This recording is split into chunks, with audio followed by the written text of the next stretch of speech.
بسم اللہ الرحمن الرحیم نحمدہ ونصلی ونسلم علی رسولہ الکریم۔ یہ ایک مختصر سی تربیتی ورکشاپ ہے جس کا بنیادی مقصد یہ بتانا ہے کہ ایک عالم، ایک خطیب، ایک عالمہ سیرت طیبہ کے حوالے سے کس کس طریقے سے کیا کیا کام عوام میں کر سکتے ہیں اور کیا کیا طریقے ہو سکتے ہیں، کن کن پہلوؤں کو اجاگر کیا جا سکتا ہے، کن کتابوں سے استفادہ کیا جا سکتا ہے، کن بیانوں سے استفادہ کیا جا سکتا ہے، کون سے بیانات یا کتابیں تجربے سے مفید ثابت ہوئی ہیں۔ تو انشاءاللہ اس ورکشاپ کے اندر اور اس مختصر سی تعارفی ورکشاپ کے اندر یہ باتیں وضاحت کے ساتھ آئیں گی۔ سب سے پہلی بات تو یہ سمجھنے کی ہے کہ سیرت طیبہ کے حوالے سے عوام میں بیداری پیدا کرنا یہ کتنا ضروری ہے۔ تو سب جانتے ہیں کہ ایک مسلمان کا اپنا جاننا اتنا ضروری نہیں جتنا حضرت محمد صلی اللہ تعالی علیہ وسلم کا جاننا ضروری ہے۔ جو شخص محمد صلی اللہ علیہ وسلم کو نہیں جانتا وہ اپنے ایمان اور اسلام کو کیسے جان سکتا ہے؟ النبی اولا بالمؤمنین من انفسہم، نبی مومنین کے، نبی کریم صلی اللہ علیہ وسلم مومنین کے حق میں ان کی جان سے بھی زیادہ قریب ہے۔ تو حضرت محمد صلی اللہ علیہ وسلم کا جاننا اور حضرت محمد صلی اللہ علیہ وسلم کی تعلیمات کا جاننا، حضرت محمد صلی اللہ علیہ وسلم کی سیرت کا جاننا، آپ کے حقوق کا جاننا، یہ ایک مسلمان کے لیے اپنے جاننے سے بھی زیادہ ضروری ہے۔ ایک باپ کے لیے اپنے حقوق اپنے اولاد کو بتانا اتنا ضروری نہیں ہے جتنا ضروری حضرت محمد صلی اللہ تعالی علیہ وسلم کے حقوق کا بتانا ضروری۔ ایسے ہی ایک شوہر کے لیے اپنی بیوی کو اپنا حق بتانا، ایک مربی کا، ایک شیخ کا اپنے مریدین کو اپنا حق بتانا، ایک استاد کا اپنے شاگردوں کو بتانا، اپنے حقوق بتانا اور ان کی ادائیگی پر آمادہ کرنا یہ اتنا ضروری نہیں جتنا حضرت محمد صلی اللہ علیہ وسلم کا تعارف کرانا،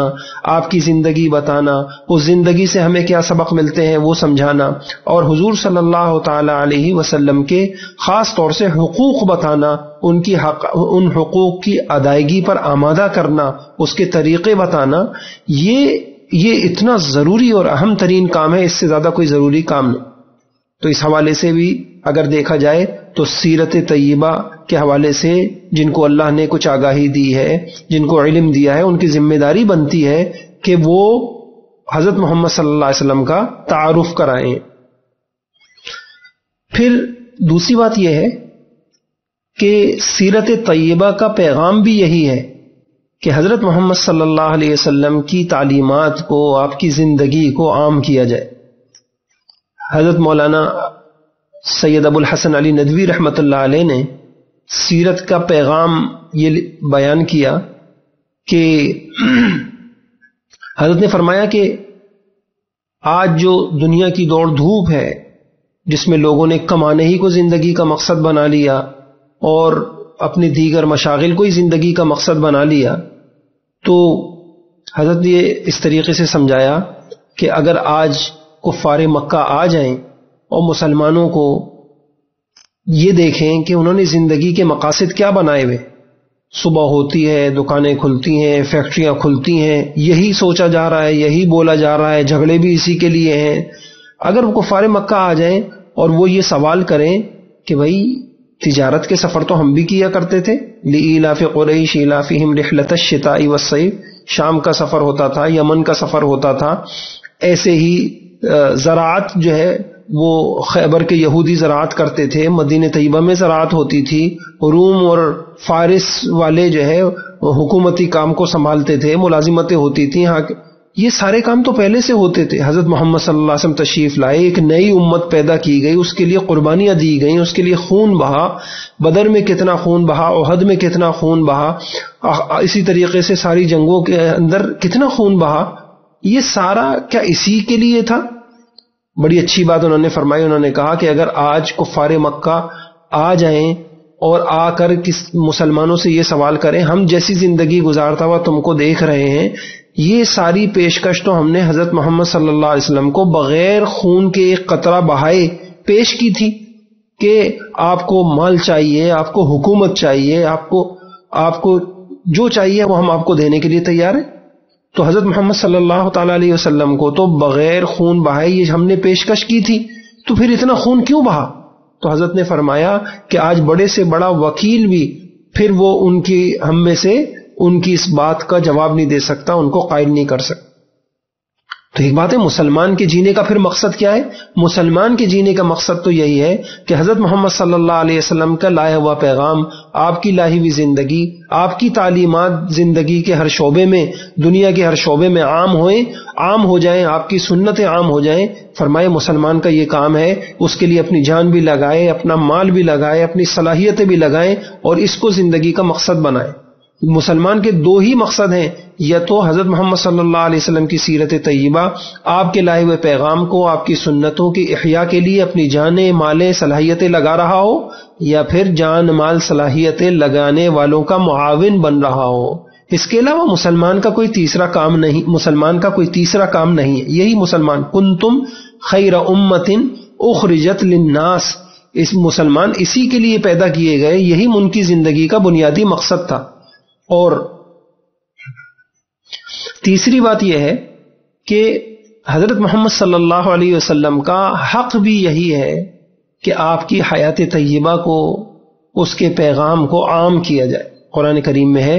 لِتُؤْمِنُوا بِاللَّهِ وَرَسُولِهِ وَتُعَزِّرُوهُ وَتُوَقِّرُوهُ وَتُسَبِّحُوهُ بُكْرَةً وَأَصِيلًا. اس کے اندر یہ بتایا کہ وَتُعَزِّرُوهُ، حضرت محمد صلی اللہ تعالی علیہ وسلم کے تائید کرنا، نصرت کرنا، مدد کرنا، یہ ایک مسلمان کے ذمے ہے. فالذین، ایک اور جگہ ہے فالذین آمنوا بہ وعزروہ، اور نبی پاک صلی اللہ علیہ وسلم کا حق یہ ہے کہ نبی پاک صلی اللہ علیہ وسلم پر ایمان لانا، ان کی تعظیم کرنا اور ان کی مدد کرنا، یعنی حضرت محمد صلی اللہ تعالی علیہ وسلم کے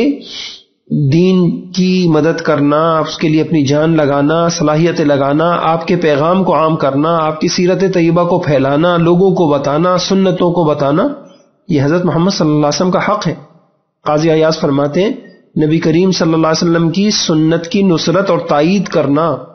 آپ کی نازل کردہ شریعت کا دفاع کرنا، آپ کی حیات مبارک کے وقت آپ پر اپنی جان مال فدا کرنے کی غرض سے موجود ہونے کی تمنا کرنا، یہ تمنا کرنا کہ کاش میں موجود ہوتا تو حضرت محمد صلی اللہ علیہ وسلم پر اپنی جان قربان کرتا،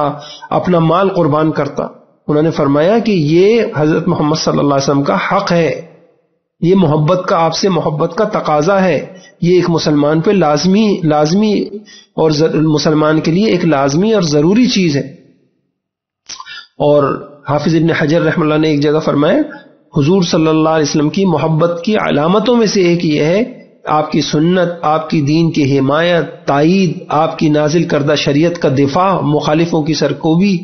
کی کوشش کرنا، امر بالمعروف نہی عن المنکر کرنا. تو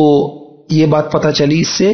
کہ حضرت محمد صلی اللہ علیہ وسلم کا حق ہے. اس کا بھی یہی تقاضا ہے کہ حضرت محمد صلی اللہ علیہ وسلم کے پیغام کو ہم سب عام کریں اور حضور کی سیرت طیبہ لوگوں کو بتائیں، اس سے نکلنے والے اسباق بتائیں، حضور صلی اللہ علیہ وسلم کے حقوق لوگوں کو بتائیں اور اس پر حقوق کی ادائیگی کے لیے ہم ان کو آمادہ کریں. یہ حضرت محمد صلی اللہ علیہ وسلم کا حق ہے. چوتھی بات یہ ہے کہ حضرت محمد صلی اللہ علیہ وسلم کی سیرت طیبہ کو، یہ پیغام کو عام کرنا، آپ کی سیرت بتانا اس لیے بھی ضروری ہے کہ اس وقت انسانیت ایک مشکلات میں ہے، ہر شخص پریشان ہے، اور معاشی پریشانیاں، گھریلو پریشانیاں، خاندانی پریشانیاں، جسمانی پریشانیاں، ساری انسانیت اس وقت پریشان ہے. اور تمام انسانی مشکلات کا حل بھی حضرت محمد صلی اللہ علیہ وسلم کی سیرت طیبہ میں. اس آیت پہ ذرا سا غور کریں کہ لقد کان لکم فی رسول اللہ اسوۃ حسنہ، اللہ تعالیٰ نے یہ کہا کہ لوگوں، تمام انسانوں کے لیے قابل تقلید نمونہ حضرت محمد صلی اللہ علیہ وسلم. غور کرنے کی بات یہ ہے، علماء نے یہ لکھا ہے کہ اس میں حضور نے کسی خاص طبقے کی، اس آیت میں کسی خاص طبقے کو مخصوص نہیں کیا گیا کہ اے امیروں تمہارے لیے جو ہے حضور نمونہ ہے،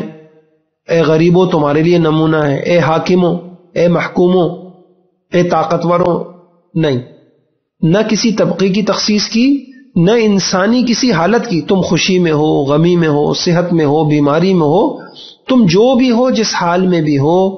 تم اگر حضرت محمد صلی اللہ علیہ وسلم کی پیروی کرو گے اور ان کی سنتوں کو اپنی زندگیوں میں لاؤ گے، ان کے طریقے پہ چلو گے، ان کو دیکھ کے چلو گے، تو تم جو جس حال میں ہوگے تم کامیاب ترین انسان بن جاؤ. کسی نے کہا نا، تنگ آ جائے گی خود اپنے چلن سے دنیا، تجھ سے سیکھے گا زمانہ تیرے انداز کبھی. انسانیت تنگ آ چکی ہے، پریشان ہو چکی ہے، ناکام ہو چکی ہے، بند گلی میں کھڑی ہوئی ہے، راستہ کوئی دکھائی نہیں دے رہا. حل حضرت محمد صلی اللہ علیہ وسلم کی سیرت. تو انشاءاللہ جب ہم مختلف پہلوؤں سے حضرت محمد صلی اللہ علیہ وسلم کی سیرت کو بیان کریں گے اور اس کو لوگوں کو سنائیں گے، تو انشاءاللہ لوگ پریشان انسانیت کو اپنی پریشانیوں سے نکلنے کی راہیں ملیں گی اور حل انشاءاللہ ملے گا، اور انسانیت انشاءاللہ سکون کی طرف بڑھے گی، ان کو سکون بھی آئے گا. آخری بات یہ ہے کہ ہم مسلمانوں کی ایک تہذیب ہے، ایک ثقافت ہے، ہماری کچھ اقدار ہیں، اس کا تحفظ بھی حضرت محمد صلی اللہ علیہ وسلم کی سیرت طیبہ کو عام کرنے کے ذریعے ہی ممکن ہے. آپ غور کریں تو ایک بڑے سوچے سمجھے منصوبے کے تحت مسلمانوں کی توجہ اور انہماک جو ہے کرسمس کی طرف، ہولی کی طرف، ویلنٹائن ڈے کی طرف، بسنت نیو ایئر نائٹ کی طرف، نئے سال کے جشن کی طرف موڑا جا رہا ہے، اور پورے اسلامی تہذیب کے اوپر حملہ کیا جا رہا ہے. نئی نسل کو جو ہے رسومات اور کا خوگر بنایا جا رہا ہے، اور اسلامی تہذیب اور ثقافت سے دور کیا جا رہا ہے. مسلمانوں کے اندر ایک احساس کمتری اور مغلوبیت ان کے اندر پیدا کی جا رہی ہے. حالانکہ کاش کہ یہ مسلمان سمجھتے کہ ہماری تہذیبی اساس تو وہ نبی کریم صلی اللہ علیہ وسلم کا اسوہ حسنہ ہے. ہماری تہذیب تو وہی ہے جو حضرت محمد صلی اللہ علیہ وسلم نے سکھائی تھی. وہ باقی جتنی تہذیب، گندی تہذیبیں ہیں، حجۃ الوداع کے موقع پر حضرت محمد صلی اللہ علیہ وسلم نے یہ کہہ دیا تھا، آج ساری گندی تہذیبیں میرے پاؤں تلے ہیں. حضور نے جن کو رون دیا تھا، جن بدبودار تہذیبوں کو حضور نے پھینک دیا تھا، آج انہی بدبودار تہذیبوں کو گلے کا ہار بنایا جا رہا ہے، ان کو سینے سے لگایا جا رہا ہے، ان کو عام کیا جا رہا ہے. تو یہ اگر اپنی نئی نسل کو ہمیں ان گندی تہذیبوں سے، بے حیا تہذیبوں سے بچانا ہے، تو اس کا حل بھی یہی ہے کہ ہم سیرت طیبہ کو عام کریں. حضور پاک صلی اللہ علیہ وسلم ہر شعبے میں حضرت محمد صلی اللہ علیہ وسلم کی سنتوں کو جب عام ہوں گی اور مسلمانوں کو اس کی افادیت سمجھ میں آئے گی، تو انشاءاللہ ہماری تہذیب کا بھی ایک، ثقافت کا، ہماری قدروں کا ایک تحفظ ہوگا. تو اسلامی تہذیب اور ثقافت کا تحفظ بھی سیرت طیبہ کو عام کرنے کے ذریعے ہی ممکن ہے. اب جب سیرت طیبہ سے متعلق اہمیت سامنے آ گئی کہ جی سیرت طیبہ کو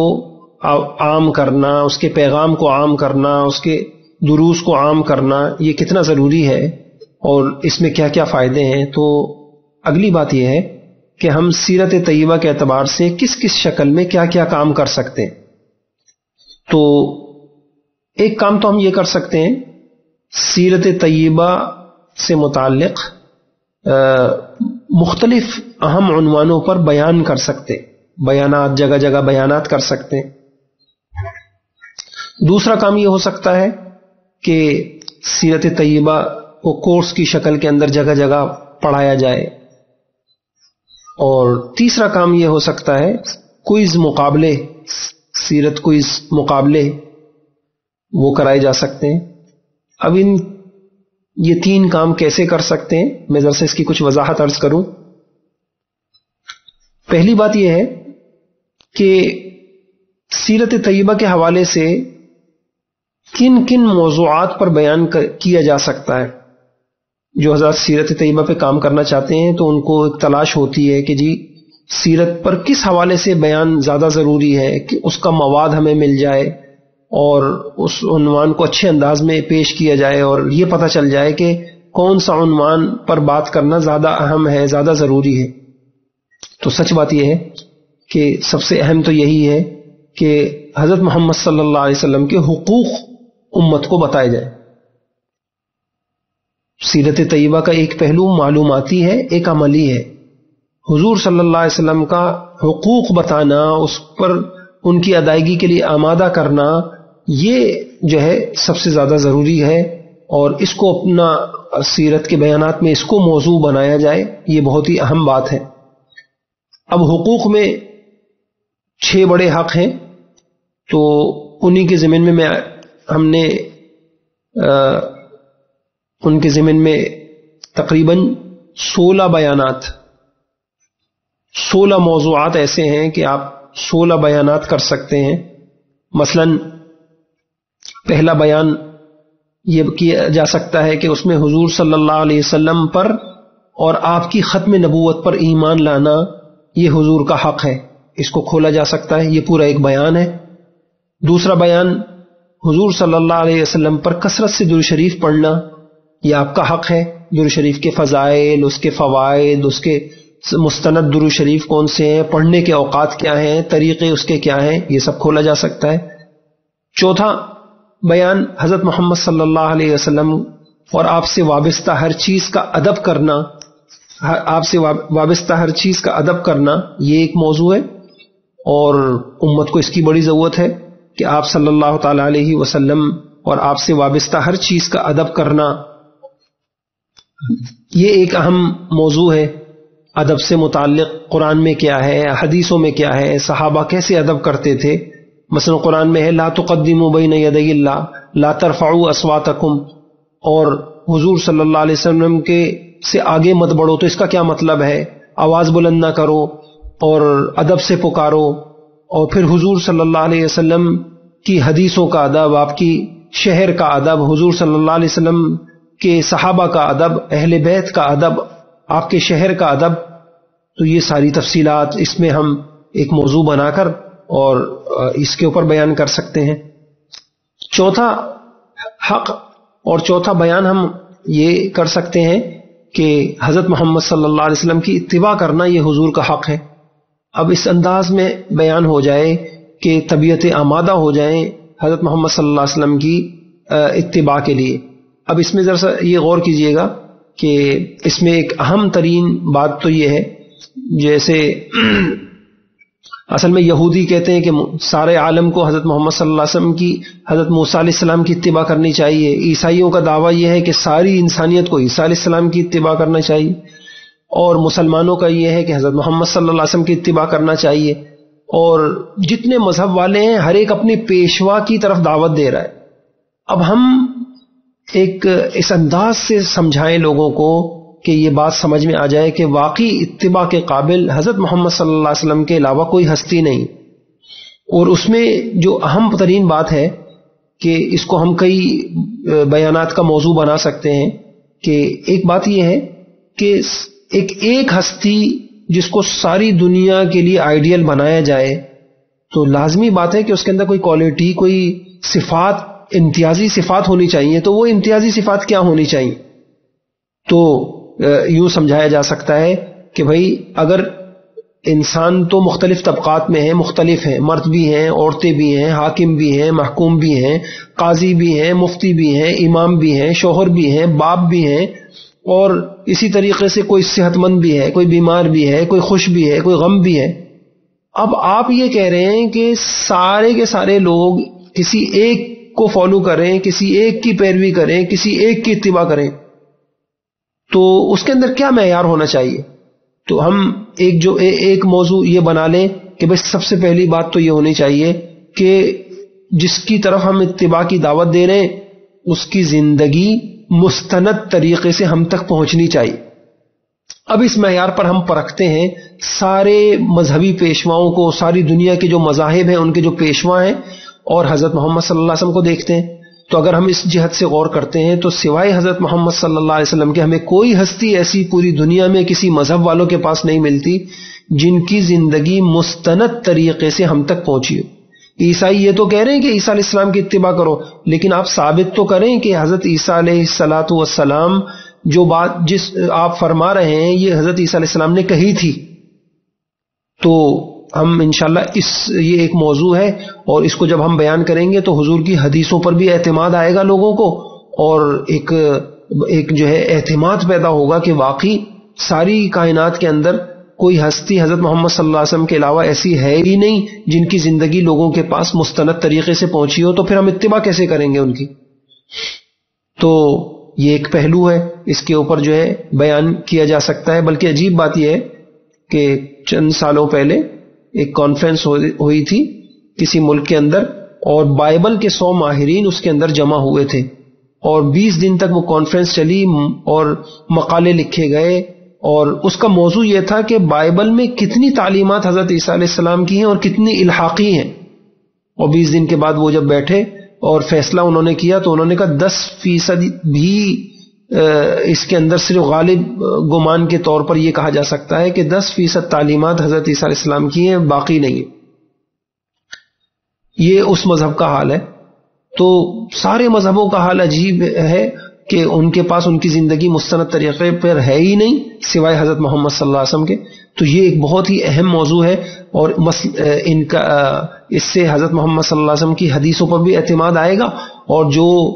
جو طبقہ جو ہے انکار حدیث کر رہا ہے اور اس کے شکوک اور شبہات بھی زائل ہوں گے، اور ایک رغبت ہوگی کہ واقعی ہم حضرت محمد صلی اللہ علیہ وسلم کی اتباع کریں۔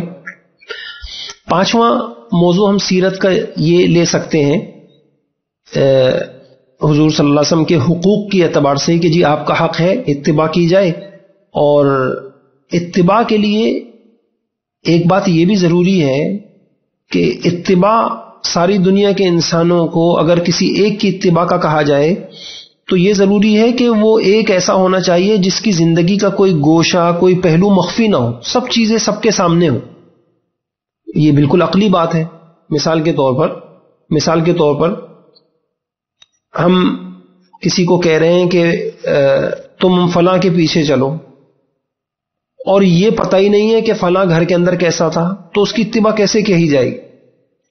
اس لیے یہ ایک بہت اہم بات ہے کہ ہم اس پہلو سے اگر ہم دیکھیں تو ساری دنیا کے مذاہب اور ان کے پیشوا آپ کو ایسے نہیں ملیں گے کہ جن کی زندگی کا ہر پہلو سامنے ہو۔ ہاں، حضرت محمد صلی اللہ علیہ وسلم کی ایک زندگی آپ کو ایسی ملے گی جن کا ہر پہلو پوری امت کے سامنے۔ بلکہ مجھے یاد آیا کہ ایک عالم تھے، وہ کسی یورپین کسی ملک میں بیمار ہوئے تو اسپتال گئے، تو وہاں ایک ڈاکٹر جو ہے وہ ان کو عیسائیت کی طرف دعوت دینے لگا۔ تو انہوں نے بڑی اچھی بات کہی، انہوں نے کہا ٹھیک ہے، آپ مجھے عیسیٰ علیہ السلام کی اتباع کی دعوت دے رہے ہیں اور ان کی پیروی کا کہہ رہے ہیں، میں تیار ہوں، لیکن ظاہری بات ہے کہ میں تو شادی بھی کروں گا، میں باپ بھی بنوں گا، اور تو مجھے یہ بتائیے آپ حضرت عیسیٰ علیہ السلام کی شادی کی ساری تفصیلات بتائیے تاکہ میں شادی ان کی جیسی ان کے بتائے ہوئے طریقے کے مطابق کر سکوں، میں ان کے بتائے ہوئے طریقے کے مطابق باپ بن سکوں، ان کے بتائے ہوئے طریقے کے مطابق جو ہے میں گھر میں رہ سکوں۔ تو وہ خاموش ہو گیا کہ کہہ تو رہے ہیں کہ فلاں کی اتباع کرو، لیکن ان کی زندگی کے وہ گوشے سامنے ہیں نہیں۔ اب ہم آتے ہیں، ہم امت کو بتائیں گے کہ ہم دیکھتے ہیں کہ حضرت محمد صلی اللہ علیہ وسلم کی جب ہم اتباع کا کہہ رہے ہیں، اب آپ کی زندگی کا ہر پہلو پوری امت کے سامنے، آپ کے ذاتی احوال بھی سامنے ہیں، آپ کے عبادت کے احوال بھی سامنے ہیں، آپ کے معمولات بھی سامنے ہیں، آپ کے اخلاق بھی سامنے ہیں، آپ اپنوں میں کیسے تھے وہ بھی سامنے ہیں، آپ غیروں میں کیسے تھے وہ بھی سامنے۔ اور اس کے لیے میں اگر آپ کو صرف ایک حوالہ دوں، شمائل کی کوئی کتاب اٹھائیے، شمائل ترمذی اٹھا لیجئے، آپ اس کی فہرست پڑھیے، امت نے حضور کی اتنی چھوٹی چھوٹی باتوں کو بھی بیان کیا،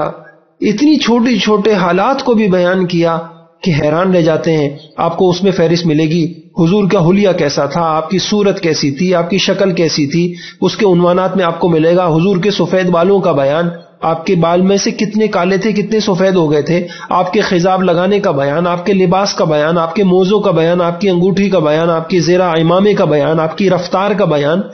آپ کی نشست و برخاست کا بیان، آپ کے کھانے کا بیان، آپ کے گوشت سالن کا بیان، آپ کے کھانے سے پہلے اور بعد میں پڑھنے والی دعاؤں کا بیان، آپ کے میوے کا بیان، آپ صلی اللہ علیہ وسلم پیتے کیسے تھے اس کا بیان، آپ صلی اللہ علیہ وسلم باتیں کیسے کرتے تھے، آپ کے رات کو باتیں کرنے اور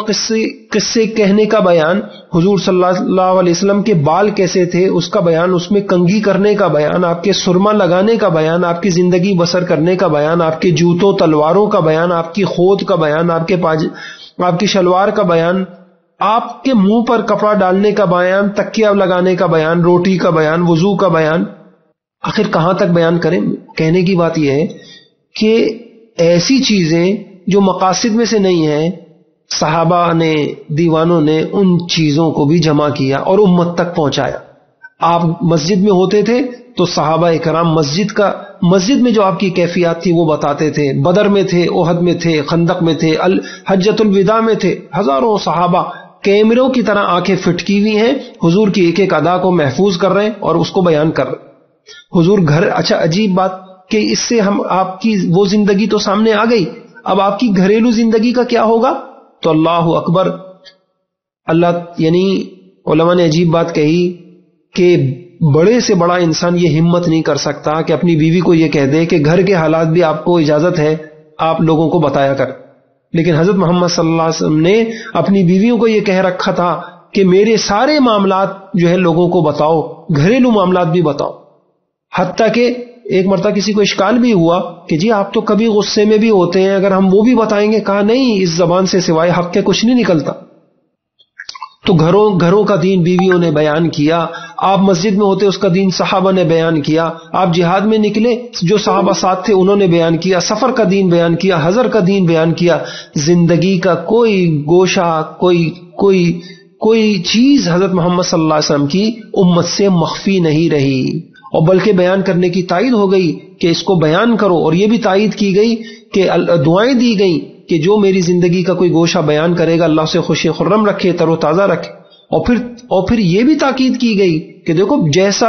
ہے ویسا بیان کرنا، اگر مجھ پہ جھوٹ بولا یا عام لوگوں پہ جھوٹ بولنے کی طرح نہیں ہے۔ تو ان سب چیزوں کو سامنے رکھ کر ہم دیکھتے ہیں تو ایک ہی ہستی ہمیں دنیا میں ملتی ہے، کسی مذہب والے کے پاس ایسا پیشوا نہیں ہے جس کا سب کچھ سب کے اوپر، سب کے سامنے واضح ہو۔ اس جہت سے ہم لوگوں کو بتائیں کہ ہم کتنے خوش قسمت ہیں کہ ہم جس چیز میں حضور کی اتباع کرنا چاہیں حدیثوں کی کتابوں میں وہ سنت موجود ہے۔ کمانا کیسے ہے، خرچ کیسے کرنا ہے، شادی کیسے کرنی ہے، خوشی میں کیسے، غموں میں کیسے، ہر چیز ہمارے سامنے ہے۔ تو یہ ایک بہت اہم موضوع ہے، اس موضوع کو ہم بیان کریں، اور اس موضوع کو بیان کرنے کا مقصد یہ ہے کہ ہم حضور صلی اللہ علیہ وسلم کے حق اتباع کے اوپر لوگوں کو لے کے آئیں۔ پھر حضور صلی اللہ تعالی علیہ وسلم کے حقوق پر بیان کرتے ہوئے، اور جب ہم حضور صلی اللہ علیہ وسلم کی اتباع لوگوں کو سمجھائیں گے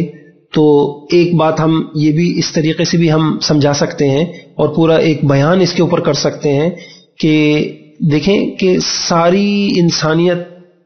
کو جب یہ کہا جا رہا ہے کہ ایک کی اتباع کرو تو لازمی ہے، اس کا تقاضا یہ ہے کہ وہ ایک کامل ہونا چاہیے۔ مثلا اگر ہم کسی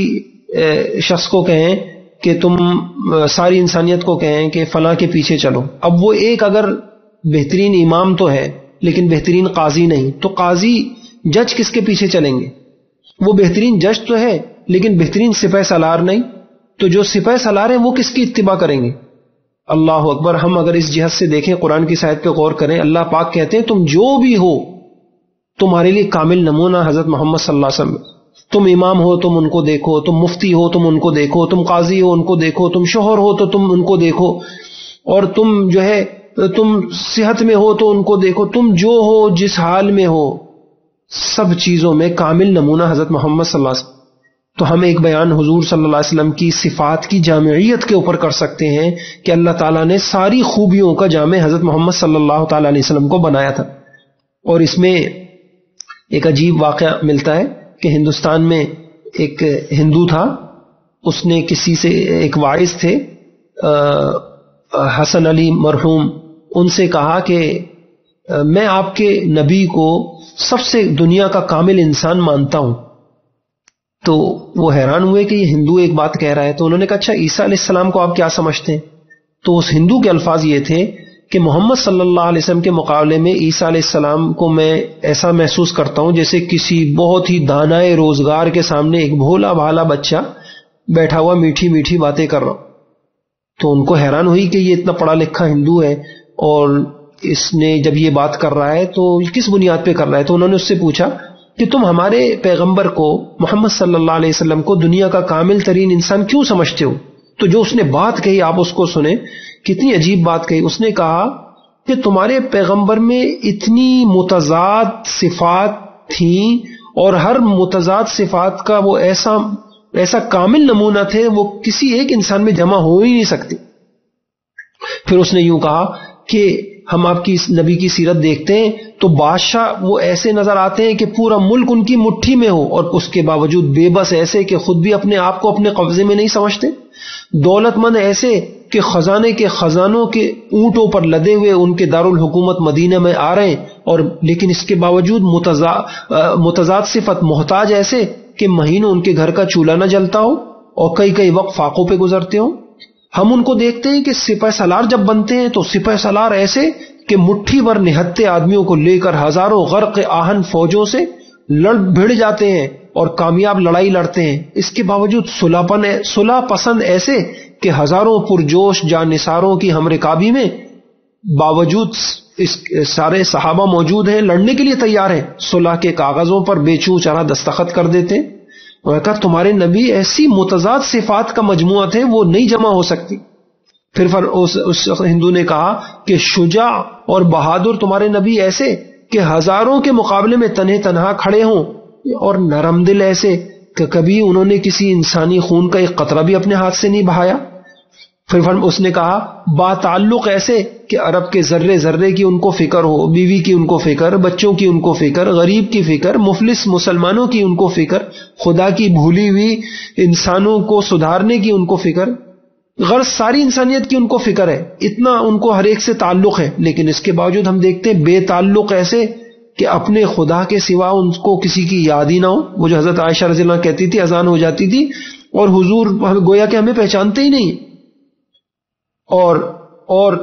جو ہے اس طرف دیکھیں تو ان کو کسی کی بھی فکر نہیں۔ اور پھر اس نے عجیب بات کہی، اس نے کہا عین اس وقت جب آپ ایسا محسوس کریں گے یہ تو ایک تیغزن سپاہی ہے، ایک دم وہ آپ کو شب زندہ دار زاہد کی صورت میں جلوہ نما ہو جاتے ہیں، عین اس وقت آپ سمجھیں گے کہ یہ تو کوئی کشور کشا فاتح ہے، وہ پیغمبرانہ معصومیت کے ساتھ آپ کے سامنے آ جائیں گے۔ عین اس وقت آپ ایسا محسوس کریں گے یہ تو شاہ عرب ہیں، آپ ان کو شاہ عرب کہہ کے پکارنا چاہیں گے، وہ کھجور کی چھال کا تکیہ لگائے ہوئے کھردری چٹائی پہ بیٹھے ہوئے درویش محسوس ہوں گے۔ عین اس وقت جب عرب کے اطراف سے آ کر اس کے صحن میں مسجد کا مال اور اسباب اور کا انبار لگا ہوا ہوگا، اور ان کے گھر، اور آپ دیکھیں گے کہ ان کے گھر میں فاقے کی تیاری ہو رہی ہے۔ عین اس وقت جب لڑائیوں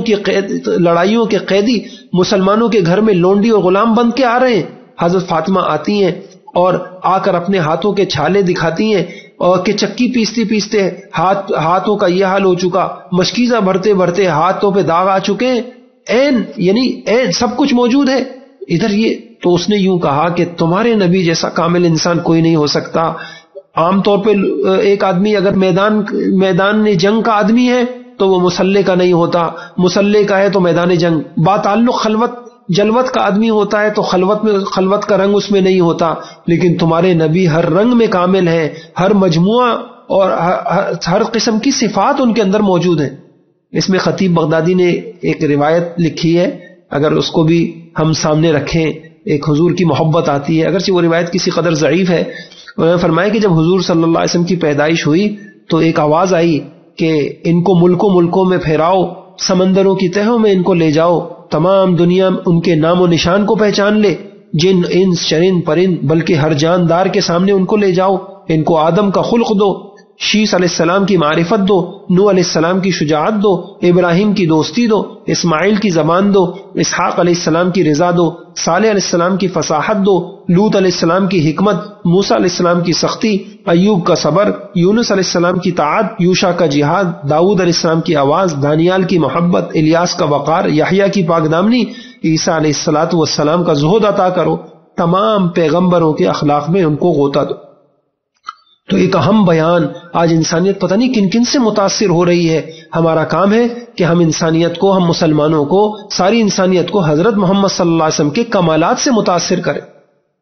تو جب ہم حضور صلی اللہ علیہ وسلم کے ان کمالات کو، ان کی خوبیوں کو، ان کی جامعیت کو بتائیں گے تو پھر ایک حضور کی محبت آئے گی اور آپ کی اتباع آسان ہوگا۔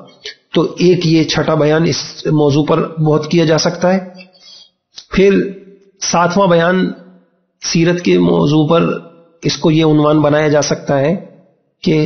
ساری دنیا میں اتباع کے قابل صرف حضرت محمد صلی اللہ تعالی علیہ وسلم کی ہستی ہے، اور اس کی ایک وجہ ہم یوں سمجھا سکتے ہیں بیان میں لوگوں کو کہ دیکھیے آپ صلی اللہ علیہ وسلم کی جو تعلیمات تھیں، آپ صلی اللہ علیہ وسلم کی جو زندگی تھی، وہ آپ کی تعلیمات کا عملی نمونہ تھا. اچھے اچھے نظریے تو بہت لوگ بیان کر دیتے، سیاستدان بیان کر دیتے ہیں وہ، لیکن عملی طور پہ لوگ صفر ہوتے ہیں. لیکن جب ہم حضرت محمد صلی اللہ علیہ وسلم کی وہ دیکھتے ہیں تو جو آپ نے بیان کیا آپ نے اس سے زیادہ عمل کیا. آپ نے اگر لوگوں کو نماز کا بیان کیا کہ لوگوں نماز پڑھنی چاہیے تو خود اتنی نمازیں پڑھی کہ آپ کے اتنا کھڑے ہوتے، اتنی نمازیں پڑھی کہ آپ کے پیر پر ورم آ جاتا. آپ نے لوگوں کو اگر روزے کا بیان کیا تو خود کتنے روزے، لوگوں کو صرف روزوں کا بیان کیا تو ان کے اوپر صرف رمضان کے روزے فرض تھے. حضرت محمد صلی اللہ علیہ وسلم پورے شعبان میں اکثر روزہ رکھتے اور ایام 20، 13، 14، 15 تاریخ کو روزہ رکھتے چاند کی، اور پیر جمعرات کا روزہ رکھتے اور شوال کے 6 روزے رکھتے. کتنے روزے آپ رکھتے. آپ نے لوگوں کو زکوٰۃ کا کہا تو خود آپ صلی اللہ علیہ وسلم نے کتنا خرچ کیا. آپ نے لوگوں کو اللہ کی ذکر یاد کا کہا تو خود کتنا یاد کرتے تھے. الذین یذکرون اللہ قیاما وقعودا، اور روایتوں میں آتا ہے حضرت عائشہ کہتی ہیں ہر وقت ہر لمحہ اللہ کی یاد، اللہ تعالیٰ کو آپ یاد کرتے.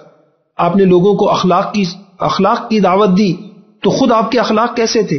انسان کے اخلاق کی گواہی گھر والے دیتے ہیں. حضرت خدیجہ نے آپ کی گواہی دی، حضرت عائشہ رضی اللہ عنہ نے دی، حضرت علی رضی اللہ تعالیٰ نے دی، اور سب نے آپ کے اخلاق کی گواہی دی. آپ نے انسانیت کو زہد کا کہا، دنیا کی بے رغبتی کا کہا تو خود آپ کتنے بے رغبت تھے. ایک مرتبہ بحرین سے خراج جو ہے لدا ہوا خزانہ آیا، آپ مسجد صحن میں آئے اور آپ نے خزانوں کی طرف منہ اٹھا کے بھی نہیں دیکھا. تو آپ نے زہد کی تعلیم دی، اور تو خود کیسا زہد اختیار کیا، اور اپنے گھر والوں کے لیے آپ نے کیسا زہد اختیار کیا. آپ نے توکل کی، ایثار کی تعلیم دی تو آپ کا اپنا حال کیا تھا. اللہ اکبر. آپ نے سنا کہ وہ ایک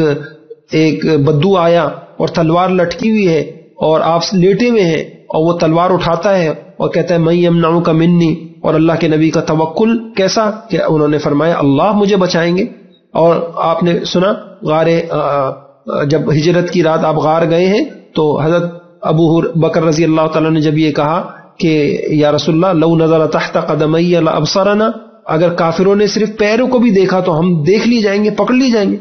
آپ نے فرمایا فما ظنک باثنین فاللہ ثالثہما، ایسا اللہ کے اوپر بھروسہ کہ کسی جب توکل کی تعلیم دی توکل کر کے دکھایا، اخلاق کی تعلیم دی اخلاق کر کے دکھایا.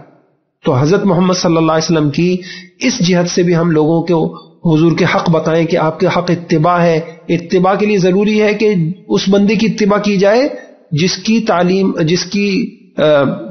جو اپنی تعلیمات پر خود عمل بھی کرتا ہو. اور اس جہت سے ہم دیکھتے ہیں تو حضرت محمد صلی اللہ علیہ وسلم کے علاوہ دنیا میں کوئی ہستی ہمیں نظر نہیں آتی.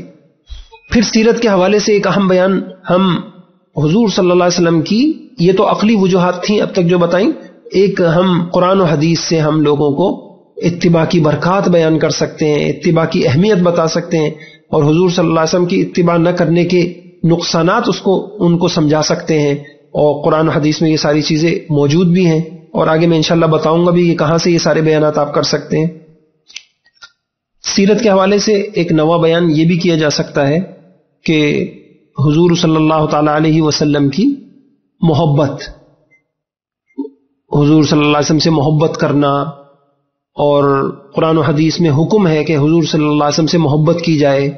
اور اس محبت کے بہت سارے ثمرات بیان کیے گئے ہیں قرآن و حدیث میں. اور اس محبت کی عقلی وجوہات بھی ہیں کہ حضرت محمد صلی اللہ علیہ وسلم سے محبت کیوں کرنی ضروری ہے. کوئی بھی کسی سے محبت کرتا ہے تو ایک وجہ اس کی کمالات ہوتے ہیں، اس کی خوبیاں ہوتی ہیں، اس کی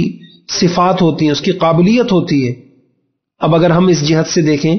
تو اس بیان کے اندر ہم حضرت محمد صلی اللہ علیہ وسلم کی وہ خوبیاں، وہ امتیازی صفات جو کسی نبی کے پاس نہیں تھیں، اور حضرت محمد صلی اللہ علیہ وسلم کو اللہ تعالیٰ نے اس میں نوازا تھا دنیا میں یا آخرت میں کسی نبی کے پاس نہیں ہوں گی، اور حضرت محمد صلی اللہ علیہ وسلم کو ان خوبیوں سے، صفات سے نوازا جائے گا تو حضور صلی اللہ علیہ وسلم کے کمالات بیان کیے جائیں. تو یہ ایک سیرت طیبہ کے حوالے سے ایک بہترین موضوع ہے کہ حضور کے کمالات بیان کیے جائیں. پھر اسی کمالات میں کئی موضوعات ہو سکتے ہیں. جیسے ایک موضوع یہ عرض کیا کہ انبیاء کے مقابلے میں حضرت محمد صلی اللہ علیہ وسلم کو کیا امتیازی صفات، یعنی جو سارے نبیوں میں خوبیاں تھیں ان سب کا مجموعہ تو تھے ہی حضرت محمد صلی اللہ علیہ وسلم، اور ایسی بھی خوبیاں اللہ کے نبی میں تھیں جو کسی نبی کے پاس نہیں تھیں، اور قیامت میں بھی ایسی خوبیاں ہوں گی۔ تو جس طریقے سے یہ بیان کیا جا سکتا ہے، تو ایسی ایک موضوع یہ بھی ہم لے سکتے ہیں، پورا ایک بیان اس پہ ہو سکتا ہے کہ دیگر امتوں کے مقابلے میں حضور کی امت کو اللہ تعالیٰ نے کیا خصائص عطا فرمائے ہیں، کیا صفات، امتیازی صفات اللہ پاک نے دنیا میں عطا فرمائی ہیں یا کل قیامت میں اللہ تعالیٰ عطا فرمائیں گے۔ تو ظاہری بات ہے امت کے خصائص اور صفات بھی حضور کی بدولت ہیں، تو وہ حضور کی ہی خاصیتیں اور آپ کی ہی کمالات ہوئے۔ تو ایک 11واں عنوان یہ ہم لے سکتے ہیں، پورا ایک موضوع۔ پھر سیرت کے حوالے سے 12واں موضوع ہم یہ اختیار کر سکتے ہیں کہ حضرت محمد صلی اللہ علیہ وسلم کے حسن اور جمال کو بیان کر سکتے ہیں، کیونکہ اس سے بھی محبت پیدا ہوگی۔ ایک محبت کی وجہ یہ ہوتی ہے کہ کوئی کسی سے حسن کی وجہ سے اگر محبت کرتا ہے تو حضرت محمد صلی اللہ علیہ وسلم کو جیسا اللہ نے حسن دیا تھا، تو حدیثوں میں ہمیں آپ کے اس حسن کی تفصیلات ملتی ہیں، آپ کی آنکھوں کا تذکرہ ملتا ہے، آپ کی رخسار کا ذکر ملتا ہے، آپ کے لب مبارک کا ذکر ملتا ہے، آپ کے دندان مبارک کا ذکر ملتا ہے۔ اسی طریقے سے آپ صلی اللہ علیہ وسلم کے کان کا، آپ کی آنکھوں کا، آپ کی پورا آپ کا جو ہے آپ کے حسن کا جو ہے ہمیں ایک تذکرہ اس میں ملتا ہے، اور اس کے اوپر جو ہے واقعات بھی ہیں صحابہ کے حضور صلی اللہ علیہ وسلم سے محبت کرنے کے جو واقعات ہیں، کیسے اللہ کے نبی سے صحابہ محبت کرتے تھے۔ تو حضور صلی اللہ علیہ وسلم کا حسن، اور اس حسن کی وجہ سے آپ کا حق یہ ہے کہ ہم آپ سے محبت کریں، اور صحابہ کیسے حضور سے محبت کرتے تھے، اس کو ایک موضوع لے سکتے ہیں ہم۔ سیرت کے حوالے سے 13واں بیان ہم یہ کر سکتے ہیں، اور علماء نے اس کو بیان کیا ہے کہ پوری انسانیت پر، مسلم ہوں یا کافر ہوں، ساری دنیا، ساری انسانیت پر حضور صلی اللہ علیہ وسلم کے 6 بڑے احسانات ہیں۔ ایک وحدت رب کہ دنیا کس کس چوکھٹوں پر پیشانی ٹیکتی تھی اور کس پتھر کے آگے، کسی مورتی کے آگے جھکتی تھی، حضرت محمد صلی اللہ علیہ وسلم نے سب کو توحید کا سبق پڑھایا اور ساری چوکھٹوں سے چھڑا کر ایک ہی چوکھٹ پہ لا کے کھڑا کر دیا۔ یہ حضور کا کتنا بڑا انسانیت پر احسان ہے۔ اور دوسرا احسان حضور صلی اللہ علیہ وسلم کا وحدت اب ہے۔ کیا مطلب؟ کہ لوگ کنبوں میں، قبیلوں میں بٹے ہوئے تھے اور اس کی وجہ سے جنگیں ہوتی تھی، لڑائیاں ہوتی تھی۔ اللہ کے نبی نے کتنا بڑا احسان کیا کہ بتایا کہ بھئی یہ صرف تعارف کے لیے کنبے قبیلے ہیں، تم سب ایک باپ کی اولاد ہو، آدم تمہارے والد تھے، تم کوئی بھی ہو، کسی رنگ کے ہو، تم سب ایک ہو۔ یہ زبان کا اختلاف یہ لڑنے کے لیے نہیں ہے، لسانیت کے لیے نہیں ہے، جھگڑوں کے لیے نہیں ہے۔ تو حضور صلی اللہ علیہ وسلم نے سب کو جو ہے بھائی بھائی قرار دے دیا، سب انسانوں کو۔ تو یہ آپ کا ایک احسان ہے۔ اور تیسرا احسان ساری انسانیت پر حضور صلی اللہ علیہ وسلم کا یہ ہے کہ آپ نے انسانیت کو احترام انسانیت سکھایا، اور انسانیت کا احترام، انسانیت کی قدر و قیمت کا سبق حضور صلی اللہ علیہ وسلم نے انسانیت کو دیا۔ جس زمانے میں حضور صلی اللہ علیہ وسلم تشریف لائے، اس زمانے میں انسان سے ذلیل کوئی چیز نہیں تھی۔ بعض حیوانات کو مقدس شمار کرتے تھے، بعض درختوں کی تعظیم اور تکریم کرتے تھے، مٹی اور پتھروں سے بنائے ہوئے بتوں کی تعظیم کی جاتی تھی، لیکن انسان کی کوئی قدر و قیمت نہیں تھی۔ ان مقدس حیوانوں، درختوں، بتوں پر انسانوں کے خون اور گوشت کے چڑھاوے چڑھائے جاتے تھے، انسان کا خون بے دریغ بہایا جاتا تھا۔ حضرت محمد صلی اللہ علیہ وسلم تشریف لائے اور دلوں میں یہ نقش بٹھا دیا کہ دیکھو کائنات کی سب سے قیمتی چیز تو وہ انسان ہے، انسان مسجود ملائکہ ہے، انسان اشرف المخلوقات ہے، انسان اللہ کا خلیفہ ہے۔ اور اللہ کے نبی نے تو یہاں تک بتایا کہ بہرحال انسان کو افضل مخلوق بتایا۔ تو یہ احترام انسانیت، یہ حضور کا کتنا بڑا سبق ہے، کتنا بڑا احسان ہے کہ انسانیت کو اللہ کے نبی نے یہ بات سمجھائی۔ پھر ہم اسی میں چوتھا احسان حضرت محمد صلی اللہ علیہ وسلم کا انسانیت پر یہ ہے کہ حضور سے پہلے انسانیت ایک مایوسی اور احساس کمتری کا شکار تھی، اور ایک انسانوں پر ایک مایوسی کی کیفیت چھائی ہوئی تھی۔ حضور نے اس کیفیت کو دور کیا اور فطری صلاحیتوں پر اعتماد بحال کیا۔ وہ یعنی آپ دیکھیں کہ عیسیٰ علیہ الصلوۃ والسلام کی عیسائیت کی تعلیم یہ تھی کہ ہر انسان پیدائشی گناہگار ہے، اور حضرت نعوذ باللہ حضرت مسیح علیہ السلام ان کا کفارہ ہے. تو کئی ایسے مذہب ہیں جن میں انسان کو ایک گھٹیا چیز بتایا جا رہا تھا اور ایک ایسا احساس دلایا جا رہا تھا کہ جیسے انسان گناہگار ہے، اس کی پکڑ ہوگی. حضرت محمد صلی اللہ علیہ وسلم نے یہ احساس دلایا، مایوسی کا احساس ختم کیا، اور آپ نے یہ احساس دلایا کہ بھائی گناہگاروں سے نفرت نہیں کرتے، اور معافی تلافی اور اس کی افضلیت توبہ، اس کی اہمیت ایسی بیان کی کہ ایک مایوسی کی جو کیفیت تھی وہ ختم کر دی. پانچواں احسان ساری انسانیت پر حضور صلی اللہ علیہ وسلم کا یہ ہے کہ آپ نے دین و دنیا کی وحدت کا ایک تصور پیش کیا. یعنی لوگوں نے تو یہ ذہن بنا رکھا تھا کہ ساری انسانیت کو دو حصوں میں تقسیم کر دیا تھا کہ جی کچھ دیندار ہیں تو کچھ دنیا دار، اور سارے زندگی کو جو ہے دو حصوں میں تقسیم کر دیا تھا. ایک کا نام دین تھا تو دوسرے کا نام دنیا. ایک کلیسا میں دین تھا تو قصر شاہی میں دنیا تھی، گرجا میں دین تھا تو منڈی بازاروں میں دنیا تھی. تو اللہ کے نبی نے یہ تصور ختم کیا کہ بھئی یہ دین اور دنیا کوئی الگ چیز نہیں ہے، کہ اصل چیز تو انسان کی نیت ہے. دین کے کام کو بدنیتی سے کیے جائے تو وہی دنیا ہے، اور دنیا کے کام کو اچھی نیت سے کیا جائے وہی دین ہے. اور یہ اللہ کے نبی نے یہ احسان بتایا. حضور صلی اللہ تعالی علیہ وسلم کا چھٹا احسان ساری انسانیت پر یہ ہے کہ حضور نے انسانوں کو حقیقی مقصد زندگی سے باخبر کیا. آج عجیب بات ہے، سورج کیوں ہے، چاند کیوں ہیں، ستارے کیوں ہیں، یہ سب تو پتہ ہے. انسانیت کو یہ نہیں پتا تھا کہ ہم خود کیوں ہیں. حضور صلی اللہ علیہ وسلم انسانیت کو اس کی اصل منزل بتائی، اس کے پیدائش کا مقصد بتایا. لوگوں نے چھوٹی چھوٹی چیزوں کو انسانوں نے اپنی زندگی کا مقصد بنایا تھا. کوئی کسی کے لیے جیتا تو کوئی روٹی کے لیے، کوئی زن کے لیے، کوئی زر کے لیے جیتا تھا. حضرت محمد صلی اللہ علیہ وسلم نے بتایا کہ نہیں جی، زندگی کا مقصد یہ نہیں ہے، بڑا مقصد تو اللہ کو راضی کرنا ہے، اللہ ہی مطلوب مقصود ہے، اور آخرت آئے گی، حساب کتاب ہوگا. تو ایک انسان کو حقیقی زندگی سے باخبر کیا. تو یہ 6 احسانات ہیں حضرت محمد صلی اللہ علیہ وسلم کے انسانیت کے اوپر، ان کو بیان کیا جا سکتا ہے. سیرت کے حوالے سے 14واں بیان آپ یہ کر سکتے ہیں کہ حضور صلی اللہ تعالی علیہ وسلم سے جو محبت کا حکم ہے، تو اس محبت کا مفہوم کیا ہے، اور سچی محبت کو پہچاننے کی 6 علامات علماء نے ذکر کی ہیں. تو ہم عوام کو یہ ایک بیان ہو پورا، علامات بتائیں تاکہ ان علامات کے ذریعے سے یہ پتہ چلے کہ سچی محبت کیا ہوتی ہے. آیا ہم کو حضور صلی اللہ علیہ وسلم سے سچی محبت ہے یا نہیں، صرف دعویٰ تو نہیں ہے. تو ان علامات کو بتایا جائے. پھر ان علامات کے ضمن میں جو صحابہ کے واقعات بتائے جائیں کہ مثلا ایک علامت ہے کہ حضور کی دیدار ملاقات کی شدید خواہش ہونا، تو صحابہ کی اس میں کیا کیفیت تھی. اور اسی طریقے سے جو ہے جو ایک علامت ہے کہ حضور صلی اللہ علیہ وسلم کی عزت، ناموس، آپ کے دین کی حفاظت، نصرت، دفاع کے لیے انسان ہر وقت اپنی جان، مال، صلاحیتوں کو قربان کے لیے مستعد رہے.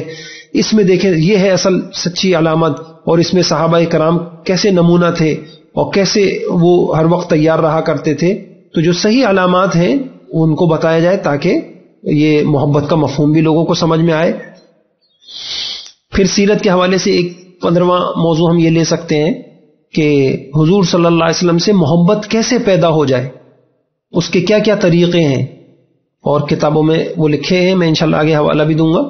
تو 6 طریقے بنیادی لکھے ہیں علماء نے کہ اگر ان طریقوں سے ہم محنت کریں تو ہمارے اندر محبت پیدا ہو جائے گی. اور اظہار محبت کا صحیح طریقہ کیا ہے، اور عوامی رائج طریقہ کیا ہے، غلط طریقہ کیا ہے، بنیادی اصول اس کے کیا ہیں. محبت کرنے کا ہمیں جیسے محبت کرنے کا طریقہ حضور نے کیا سکھایا ہے، اصول اس کے کیا ہیں. تو وہ اصول اور ضابطے بیان کیے جائیں تاکہ آج معاشرے کے اندر جو اظہار محبت کے غلط طریقے رائج ہو گئے اور لوگ جو ہے اس طریقے سے سمجھ رہے ہیں کہ ہمیں حضور سے محبت ہے اور وہ طریقے اپنا رہے ہیں، اور بجائے حضور کے قرب سے اور جو ہے دوری ہو رہی ہے، سنت کے بجائے بدعت میں شامل ہو رہے ہیں. تو یہ ایک بہت اہم موضوع ہے کہ ہم لوگوں کو اظہار محبت کرنے کے صحیح اصول بتائیں، صحیح طریقے بتائیں، اس کی اہمیت اجاگر کریں، اس کے فوائد بتائیں. اور حضرت محمد صلی اللہ علیہ وسلم آج ہوتے تو پھر آج یہی ہمیں سمجھاتے کہ بھئی یہ طریقے جن سے تم مجھ سے محبت کا اظہار کر رہے ہو یہ غلط ہیں. یہ ایک اہم موضوع ہے. سیرت کے حوالے سے 16واں اہم موضوع جو حقوق کے ضمن میں ہم یہ بیان کر سکتے ہیں کہ جی حضور صلی اللہ علیہ وسلم کا حق بنتا ہے کہ آپ کے لائے ہوئے دین کو، آپ کے پیغام کو عام کیا جائے، اس کی مدد و نصرت کی جائے،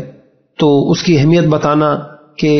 اس کی اہمیت کیا ہے اور ہم اس کے مامور ہیں. ہم اسی کے لیے، یہ جیسے میں نے پہلے عرض کیا تھا کہ سیرت کا پیغام ہی یہی ہے کہ ہم آئے اسی لیے تھے، اور اس میں اس ضمن میں ہم لوگوں کو ایک عام مسلمان دین کی اشاعت اور دین کی حفاظت میں کیا کیا شکلیں کس کس طریقے سے اختیار کر سکتا ہے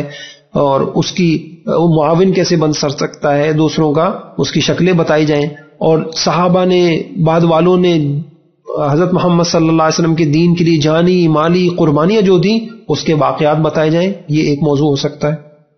اب اہم بات یہ ہے کہ یہ جو 16 موضوع میں نے عرض کی آپ سے، تو کہ 16 موضوع یہ بیانات سیرت کے حوالے سے، یہ 16 اہم موضوع ہیں جس کے اوپر ہم بیان کر کے حضرت محمد صلی اللہ علیہ وسلم کی حقوق کی طرف ہم آمادہ کر سکتے ہیں. یہ عملی پہلو ہے سیرت کا.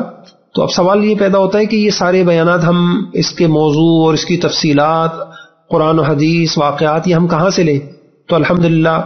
کئی سال، تقریباً 10 سال کی محنت سے الحمدللہ اللہ تعالیٰ کی توفیق سے یہ کام ہوا. فہم حقوق مصطفیٰ کے نام سے تقریباً 400 صفحات کے لگ بھگ یہ کتاب ہے. اس کتاب میں یہ سارے، یہ 16 جو موضوعات میں نے آپ کے سامنے عرض کیے، ان کی پوری تفصیلات آپ کو مل جائیں گی. اور بسہولت انسان 16 کیا، اس میں اس سے بھی زیادہ بیانات کر سکتا ہے. اور الحمدللہ سیرت طیبہ کے ماہرین نے اس کتاب کو ایک اہم کتاب بھی قرار دیا ہے. تو اس کتاب سے فائدہ اٹھاتے ہوئے ہم امت کو یہ 16 اہم موضوعات پہ ہم بات کر سکتے. اب تک یہ بات سامنے آئی کہ سیرت طیبہ میں کن کن جہتوں سے ہم عوام میں کام کر سکتے ہیں. تو ایک جہت یہ سامنے آئی کہ حقوق، حضور صلی اللہ علیہ وسلم کے حقوق کو بنیاد بنا کر ہم بہت چیزیں سمجھا سکتے ہیں. تقریباً 16 باتیں عرض کر دیں، اور اس کے لیے یہ مواد کہاں سے ملے گا، یہ بات سامنے آ گئی. ایک دوسری جہت ہے کہ سیرت طیبہ کے جو واقعات ہیں ان کو بیان کیا جائے، اور ان واقعات میں عملی جو دروس ہیں، نکات ہیں، اسباق ہیں، حکمتیں ہیں، ان کو کھولا جائے. یعنی حضور صلی اللہ علیہ وسلم کا بچپن، آپ کا لڑکپن، آپ کی جوانی، اور اس کے واقعات، ہجرت کے واقعات اور غزوات کے واقعات، اور جو دیگر واقعاتی جو سیرت ہے اور تاریخ کے اعتبار سے، اس کو ہم موضوع بنا لیں، اور بچپن سے لے کے وفات تک وہ تسلسل سے واقعات آئیں. لیکن اس میں جو اہم ترین چیز ہے کہ اس میں عملی سبق ہمارے لیے کیا ہے، اس کو کھولا جائے. اس سے یہ پتہ چلا، اس سے یہ پتہ چلا. یہ بڑا اہم ہے، دلچسپ بھی ہے، ضرورت بھی ہے. مکی دور کے واقعات، ان کی حکمتیں، دروس، مدنی دور کے واقعات، ان کی حکمتیں، ان کے دروس، اس میں ہم کس مواد سے فائدہ اٹھائیں. تو اس میں کچھ اردو کتابیں ہیں، وہ عرض کرتا ہوں، کچھ عربی کتابیں بھی ہیں. ایک کتاب اردو میں پیام سیرت عصر حاضر کے پس منظر میں، مولانا خالد سیف اللہ رحمانی ان کی ہے اردو میں. تو اس اردو کتاب میں جو ہے ہر واقعے سے متعلق نصیحت کیا ہے، حکمت کیا ہے، اس کا درس کیا ہے، اس کو بیان کیا گیا ہے. اس کو لیا جا سکتا ہے. اور اسی طریقے سے یہ جو مکی حجازی حرم میں جو درس دیتے ہیں، تو ان کی سیرت طیبہ ریکارڈ بھی مل جاتی ہے، اور اب شاید چھپنے بھی والی ہے یا چھپ گئی ہے 2 جلدوں کے اندر. تو یہ حضرت نے جو واقعات بیان کیے ہیں اس میں بھی بڑی حکمتیں بیان کی ہیں. لوگوں نے ماشاءاللہ پوری دنیا میں اس کو سنا گیا، تو یہاں سے بھی لیا جا سکتا ہے. اسی طریقے سے دارالعلوم کراچی ہے، وہاں تخصص فی الدعوہ میں کچھ علماء نے مقالے لکھے تھے مکی دور کے واقعات سیرت اور ان کی حکمتیں اور دروس، مدنی دور کے واقعات سیرت اور ان حکمتیں اور دروس. تو یہ بھی دیکھے جا سکتے ہیں. اس کے علاوہ کچھ کتابیں عربی میں بھی ہیں جن میں خاص طور سے اس کا اہتمام کیا گیا ہے کہ واقعات کے ساتھ اس سے جو عملی سبق ملتا ہے اس کو کھولا جائے. ایک فقہ السیرہ ہے محمد سعید رمضان البوتی ان کی، تو فقہ السیرہ یہ عربی میں ہے،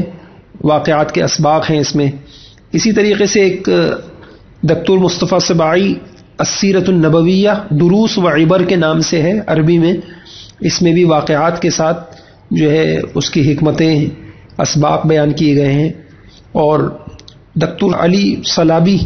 ان کی بھی سیرت النبویہ ہے، اس میں بھی اس طرح کی چیزیں مل جائیں گی. تو خلاصہ یہ کہ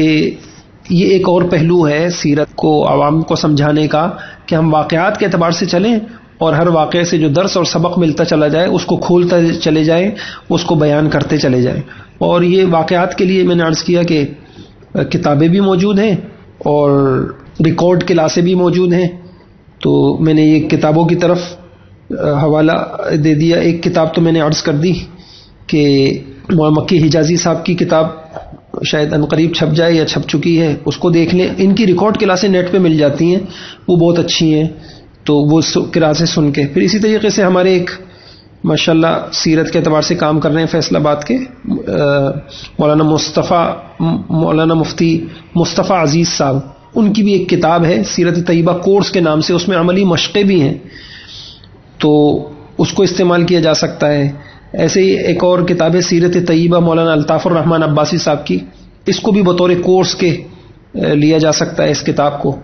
تو ریکارڈنگ کلاسیں بھی سنی جا سکتی ہیں, ان کو بھی لیا جا سکتا ہے, اس سے جو ہے آگے پڑھایا جا سکتا ہے. ایک اور پہلو ہے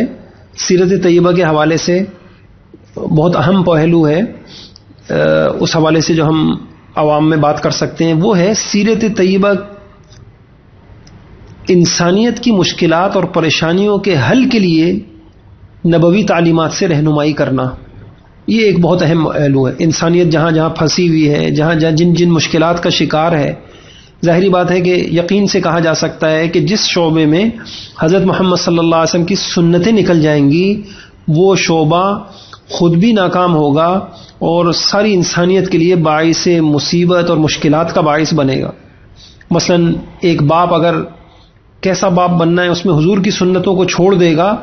تو اولاد بغاوت پہ آئیں گی اور اولاد درد سر بنیں گی اور معاشرے میں بگاڑ آئے گا. نکاح کے موقع پر جو اگر سنتیں چھوڑ دی جائیں گی تو معاشرے میں وہ فساد آئے گا جیسے حدیث میں کہا فساد عریض, ایسا فساد ہوگا, ایسی مشکلات کا سامنا ہوگا کہ دنیا تنگ آ جائے گی. تو یہ ایک بہت اہم پہلو ہے. لوگ چاہتے بھی ہیں کہ ہمیں دینی طبقے کی طرف سے کوئی ہماری مشکلات کا حل نکلے, کوئی ہماری پریشانیاں دور ہو جائیں. وظیفے کرنا, عاملوں کے پاس جانا, یہ سارے تقدو اسی لیے لوگ کر رہے ہیں. لیکن اگر ہم لوگ یہ کریں کہ ہم یہ بتائیں کہ سب مشکلات کا حل اتباع سنت میں ہے اور حضرت محمد صلی اللہ علیہ وسلم نے ان ساری مشکلات کا حل بتایا ہے, اور ہم اس میں تیاری کریں. میں چند موضوع عرض کرتا ہوں. مثلا ازدواجی زندگی کی پریشانیاں اور نبوی تعلیمات. الحمدللہ ہماری ایک کتاب ہے شادی مبارک, تو اسی میں ہم نے آخر میں یہ کہا کہ ایک بیوی ان سنتوں کے اوپر چل لے تو اس کا گھر اور اس کے گھروں میں خوشیاں آ جائیں. ایک شوہر ان سنتوں کے اوپر چلے تو گھروں میں خوشیاں آ جائیں. تربیت اولاد کی سنتیں اور تربیت, جیسے ایک عنوان ہے تربیت اولاد مشکلات اور نبوی تعلیمات, یہ عنوان بنا کر اور پھر ہم جو ہے بات کر سکتے ہیں. ایسی ایک عنوان, تیسرا عنوان یہ ہو سکتا ہے معاشی پریشانی اور نبوی تعلیمات. اب رزق کے غیبی اسباب کیا ہیں اور وہ کون سے اسباب ہیں کہ انسان اختیار کر لے, وہ کیا سنتیں ہیں جن کو اختیار کر لے انسان تو اللہ پاک برکتیں رحمتیں دیتے ہیں. ایسے ایک عنوان ہے مالی معاملات اور اخلاقی تعلیمات, یعنی نبوی اخلاقی تعلیمات. مالی معاملات اور نبوی اخلاقی تعلیمات. آج دنیا میں ہر جگہ جھگڑے ہیں, تو وہ کون سی حضور صلی اللہ علیہ وسلم کی تعلیمات ہیں اگر ہم اس کو اداروں میں, آفسوں میں, اپنی تجارتی مراکز میں, اپنے بازاروں میں ان کو زندہ کریں گے تو بازاروں میں خوشیاں آئیں گی. یہ ایک عنوان بنایا جا سکتا ہے. پھر ایک بہت اہم عنوان یہ ہے کہ دنیا اس وقت جھگڑوں سے پریشان ہے, خاندانی جھگڑے, لسانی جھگڑے, مذہبی جھگڑے اور سیاسی جھگڑے, فلاں جھگڑے, اور یہ ایک مصیبت بنی ہوئی ہے. تو باہمی تعلقات اور نبوی تعلیمات, انشاءاللہ ہمارا بھی ارادہ ہے عنقریب ایک نشست لینے کا اسی عنوان سے, باہمی تعلقات اور نبوی تعلیمات. اب اس کے اندر یہ بتایا جائے کہ عموماً جھگڑوں کے اسباب کیا ہوتے ہیں, حضور صلی اللہ علیہ وسلم کی تعلیمات کیا ہے, آپ کے رویے کیا ہوتے تھے. مثلا اگر ہم یہ لے لیں کہ آپ صلی اللہ علیہ وسلم کے رویے اس میں کیا ہوتے تھے, تو یہ ایک ہے. پھر ایسی ہی ایک عنوان یہ لیا جا سکتا ہے سیرت طیبہ کے حوالے سے کہ مالی تنازعات اور ان کا حل, مالی جھگڑے اور ان کا حل. اس پہ الحمدللہ ہماری ایک کتاب ہے مالی تنازعات ان کا حل. آپ کی تعلیمات قولیہ, آپ کی تعلیمات فعلیہ کیا ہیں, اگر ہم ان کا اہتمام کریں تو جھگڑے ہی نہ ہوں. تو الغرض کہنے کا مقصد یہ ہے کہ دنیا جہاں جہاں پریشان ہے ہم ان موضوع ان چیزوں کو لیں، اسباب حضور کی تعلیمات سے کی روشنی میں ہم اسباب بھی بتائیں اور آپ کی عملی زندگی سے ہم رہبری بھی ان کی کریں، رہنمائی بھی کریں. تو یہ حل ہے. تو اس میں مختلف موضوعات، یہ بہت لمبا موضوع ہے اور الحمدللہ جیسے میں نے عرض کیا کہ اگر مالی تنازعات اور ان کے حل سے متعلق آپ سیرت طیبہ کے حوالے سے بات کرنا چاہتے ہیں تو ہماری ایک کتاب ہے مالی تنازعات ان کا حل. اور اگر کمانے سے متعلق آپ بتانا چاہ رہے ہیں تو اس پہ ہماری ایک کتاب ہے مالی معاملات اخلاقی تعلیمات. اور اس دیواجی زندگی سے متعلق میں نے بتا دیا کہ اس کی مشکلات میں نبوی تعلیمات کی رہنمائی کرنا چاہ رہے ہیں تو اس کی کتاب ہے. ایسی ایک کتاب بڑی اچھی ہے، شیخ صالح المنجد کی کتاب ہے کیف عاملہم. حضور پاک صلی اللہ علیہ وسلم بحیثیت باپ کیسے تھے، آپ کا تعلق بیویوں سے کیسے تھا، پڑوسیوں سے کیسے تھا، غریب و مسکینوں کے ساتھ کیسا تھا، ماتحتوں کے ساتھ کیسا تھا، فلاں کے ساتھ کیسا تھا. اچھی خاصی ضخیم کتاب ہے. تو اس کتاب سے بھی رہنمائی لے کے الحمدللہ اس طرح کے موضوع. تو یہ سیرت طیبہ کے حوالے سے ایک میں نے تیسرا طریقہ بتا دیا. پہلا طریقہ میں نے عرض کیا کہ 16 بیانات ہیں اہم، دوسرا طریقہ واقعات سیرت ہے، اور تیسرا طریقہ لوگ جہاں پھنسے ہوئے ہیں جو ان کی مشکلات ہیں اس میں حضرت محمد صلی اللہ علیہ وسلم نے کس کس طریقے سے رہبری کی ہے، رہنمائی کی ہے، وہ جو ہے ہم یہ کر سکتے ہیں. تو اب تک یہ بات سامنے آ گئی کہ سیرت طیبہ سے کے حوالے سے ہم کن کن موضوعات پر بات کر سکتے ہیں، کس کس طریقے سے عوام کو ہم آگاہی دے سکتے ہیں، عوام میں شعور پیدا کر سکتے ہیں. اب اگلی بات یہ ہے کہ کیا پڑھانا ہے وہ تو سامنے آ گیا. اب کن کو پڑھائیں ہم؟ تو آسان طریقہ یہ ہے کہ جو حضرات اور خواتین شعبہ تعلیم سے منسلک ہیں تو اپنے اپنے حلقے میں، چاہے وہ مکاتب قرآنیہ ہوں، چاہے وہ اسکول ہوں، کوچنگ سینٹر ہوں، کوئی تعلیمی ادارے ہوں، تو اپنے اپنے تعلیمی اداروں میں ربیع الاول کی مناسبت سے سیرت طیبہ کی ان موضوعات کے لیے وقت نکالیں. آپ مکتب میں پڑھاتی ہیں، آپ کسی مکتب میں پڑھاتے ہیں تو ان دنوں میں بچوں کو اس پر کسی موضوع کو لے کر بات شروع کر دیں، واقعات شروع کر دیں اس طریقے کی. تو یہ کن کن کو پڑھانا ہے. اور اس کے علاوہ ظاہری بات ہے کہ جتنا پھیلاؤ ہو جائے، امام ہے اپنے مقتدیوں کو سکھائے، اہل محلہ کو سکھائے، اور جو ہے کیسے پڑھائیں تو آف لائن بھی پڑھا سکتے ہیں، آن لائن بھی پڑھا سکتے ہیں، اور مجمع کو جمع کر کے پڑھا سکتے ہیں، جیسے بھی پڑھائیں. اس میں ایک سوال تھوڑا سا یہ ذہن میں آتا ہے کہ کتنے دن پڑھائیں، کس وقت پڑھائیں، اور کیا تقسیم ہو، ہم کو اسباق کی تقسیم کیا ہو. تو اس کے حوالے سے سیرت طیبہ کے حوالے سے ماشاءاللہ مختلف لوگ جو کام کر رہے ہیں، تو کوئی 6 نشستوں میں کرا رہا ہے پورے واقعات سیرت کو، کوئی 8 نشستوں میں کرا رہا ہے، کوئی کم و بیش میں کرا رہا ہے. تو اپنے اپنے حساب سے آپ دیکھ سکتے ہیں. سیرت طیبہ کے حوالے سے جو لوگ کرا رہے ہیں تو ان کے اشتہارات سے جو ہے آپ کو کچھ اس میں سہولت مل جائے گی کہ بھئی انہوں نے کیا اوقات رکھے اور کتنے دن رکھے. پہلے درس کے اندر انہوں نے مثلا ایک اشتہار میرے سامنے ہے، اس میں پہلی نشست انہوں نے بروز اتوار رکھی ہے اور صبح 11 سے 1 بجے تک کا وقت رکھا ہے. پہلی نشست میں اسلام سے پہلے عرب کے حالات تا واقعہ معراج تک رکھا ہے. دوسری نشست میں انہوں نے مدینہ منورہ سے اسلام کی ابتدا تا غزوہ احد تک رکھا ہے. تیسری نشست میں واقعہ بیر معونہ تا صلح حدیبیہ رکھا ہے. چوتھی نشست میں سلاطین کے نام خطوط تا فتح مکہ رکھا ہے. پانچویں نشست میں غزوہ حنین تا فرضیت حج رکھا ہے. اور چھٹی نشست میں حجۃ الوداع، سانحہ وفات، شمائل اور خاندان نبوت، یہ ان کی ایک تقسیم ہے. اس طرح مختلف حضرات نے اپنی اپنی سہولت کے اعتبار سے مختلف جو ہے تقسیمیں کی ہیں. اوقات میں بھی آپ اپنی سہولت دیکھ لیں کہ مجمع آپ کے علاقے میں کس وقت زیادہ آ سکتا ہے، اور اسی طریقے سے جو ہے یہ 6 روزہ رکھنا چاہیں، 8 روزہ رکھنا چاہیں، یہ مختلف تقسیمات ہیں جو اشتہارات کے ذریعے سے آپ کو پتہ چل سکتی ہیں. سیرت کے حوالے سے کام کرنے کے اعتبار سے میں نے عرض کیا تھا کہ ایک شکل تو بیانات کی ہے، پھر اس میں سوال پیدا ہوتا تھا کہ کیا کیا بیانات کریں، کیا کیا موضوعات اختیار کریں، مواد کہاں سے لائیں، وہ میں نے آپ سے سامنے عرض کر دیا۔ ایک طریقہ تدریس کا انداز بھی ہے کہ مجمع آپ کے پاس آیا اور وہ باقاعدہ، یا آپ کے اپنے طلباء ہیں، مکتب کے طلباء ہوں، اسکول کے طلباء ہوں، آپ ان کو کوئی کتاب جیسے درسی کوئی کتاب ہوتی ہے اس کے طور پہ پڑھانا چاہتے ہیں تو ماشاءاللہ علماء نے اس پہ بھی کام کیا ہے۔ سیرت النبی کورس جیسے میں نے عرض کیا، مصطفیٰ عزیز صاحب ہیں، ان کی ایک کتاب ہے، الطاف الرحمن عباسی صاحب کی کتاب ہے۔ یہ دو کتابیں ایسی ہیں جو تدریس کے طور پر پڑھائی جا سکتی ہیں، اور یہ جو مصطفیٰ عزیز صاحب کی کتاب ہے اس میں تو ماشاءاللہ مشقیں بھی ہیں اور جو ہے سوالات بھی ہیں تاکہ بات محفوظ ہو سکے، تو یہ کام بھی کیا جا سکتا ہے، اس طریقے سے بھی پڑھایا جا سکتا ہے۔ سیرت طیبہ کے حوالے سے ایک اور تیسرا طرز ہے، وہ ہے سیرت کوئز۔ ہم یعنی ایک طریقہ کار یہ ہے کہ بیانات میں ہم حضور کی سیرت بیان کریں، دوسرا طریقہ ہے تدریس کا انداز اختیار کریں، پڑھائیں، تیسرا ایک طریقہ ہے سیرت کوئز مقابلے کریں اپنے حلقے میں، اور ماشاءاللہ کئی حضرات اس کو کر رہے ہیں، کچھ حضرات جو ہے ملکی سطح پہ کر رہے ہیں، کچھ شہر کی سطح پہ کر رہے ہیں، کچھ اپنے اپنے اداروں میں کر رہے ہیں، اور اس کی افادیت یہ ہے کہ عام طور پہ آپ دیکھتے ہیں ربیع الاول میں اسکولوں وغیرہ میں کوئی سیرت طیبہ پہ تقریریں کروا لی، بہت مفید ہے، یا نعتیں پڑھوا لی، لیکن اگر ہم تھوڑا سا اس جہت کو بھی دیکھیں کہ ہمارے جو بچے ہیں ان کو حضور صلی اللہ علیہ وسلم کی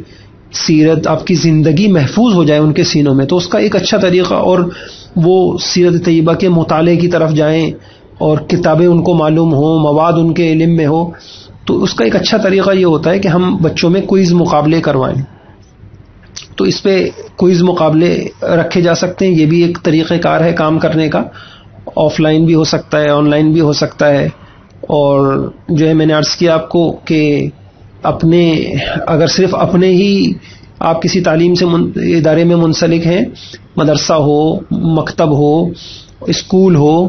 کوئی جو ہے کوچنگ سینٹر ہو، اس میں بچوں کو آپ رکھ لیں، مقابلہ رکھ لیں، کچھ دن دے دیں کہ یہ کتاب یاد کر لو اور اس میں مقابلہ ہوگا، انعام ہوں گے، یہ ایک طریقہ ہے۔ اس میں ایک کتاب ہے سیرت کوئز MIS فاؤنڈیشن والوں کی، اس میں سوال جواب دیے ہوئے ہیں، وہ بچوں کو ایک کتاب دے دی اور دن بتا دیا، یا ایک ہماری کتاب ہے سیرت کوئز لیول 1، پہلے لیول کی کتاب ہے، اور اکابر نے اس کے اوپر بڑا اعتماد بھی کیا الحمدللہ، تو یہ کتاب بچوں کو دی جا سکتی ہے، اور الحمدللہ ہمارے یہاں کئی جگہ اسکولوں کے اندر، مکاتب کے اندر، مدرسوں کے اندر اس سے مقابلے ہو بھی رہے ہیں بچوں کے، اس کا اہتمام کیا جا سکتا ہے۔ اور ایک طریقہ یہ بھی ہو سکتا ہے، جیسے ابھی ہم نے قریب میں ایک اشتہار پڑھا ایک ادارے والوں نے، سیرت مصطفیٰ مولانا ادریس کاندلی رحمۃ اللہ علیہ کی 2 جلدوں والی، اور بس ایک اعلان کر دیا کہ جی رجسٹریشن کرا لیں اور اس تاریخ میں جو ہے کوئز مقابلہ ہوگا، اب وہ اور مثلا 10,000 روپے انعام ہوگا پہلے پوزیشن والے کو، دوسری والے کو، تیسری والے کو، تو اس طرح کی کوئی ضخیم کتاب بھی اگر ہمارے پاس سوال نہ بھی بنے ہوئے ہوں، ہم کو دے دیں کتاب، اور جو ہے اس طرح کے مقابلے بھی کرائے جا سکتے ہیں۔ بہرحال یہ 3 طریقے میں نے عرض کر دیے، سیرت طیبہ کے بیانات کیے جائیں، سیرت طیبہ کو تدریسی انداز سے پڑھایا جائے، سیرت طیبہ کوئز مقابلے کرائے جائیں۔ اللہ تعالی ہم سب کو حضرت محمد صلی اللہ تعالی علیہ وسلم کی زندگی پڑھنے، سنانے، پڑھانے، آگے پھیلانے اور اپنانے کی توفیق عطا فرمائے۔